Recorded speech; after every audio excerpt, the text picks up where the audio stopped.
We have our cold, we have our warm, we have our cozy, and we have our hot. So I want you to literally draw this diagram on your paper and sit there and go, okay, what am I doing to build awareness? How am I bringing people into my cold awareness audience?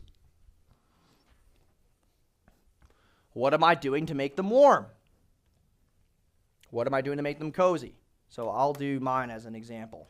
We have multiple products and ladders, so this is going to vary a little bit, but you'll get the idea. Okay, so upper. This is cold, warm, cozy, and hot. Okay. Cold is adds to a lander or a landing page or a website. Okay, or they visit my Instagram. They visit my IG or they view a video. Does that make sense? This is where all the people come in cold.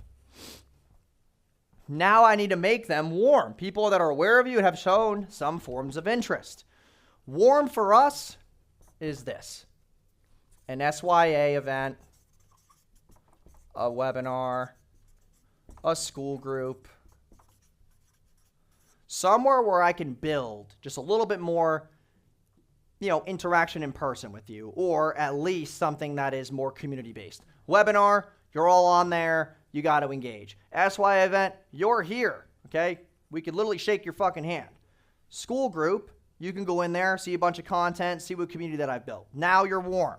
Now we got to get you to cozy. So what is cozy? Cozy is a low-ticket product. Okay, another one is like our workshop tickets that you see on your success menu, where you come in person to our office for a day in Phoenix for $9.97 and you learn about X topic to go more in depth.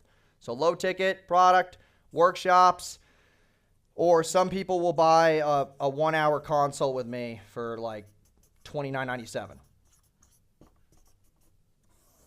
Okay, now you're cozy. Now you got to be hot. So what does that look like? That looks like growth. You buy growth. You buy scaling, okay? You buy at SYA, or you book a demo call. Book a demo call from a paid ad, not at this event. So you buy at the event, or you book a demo call, and that's how you get squeezed out the bottom. Does that make sense?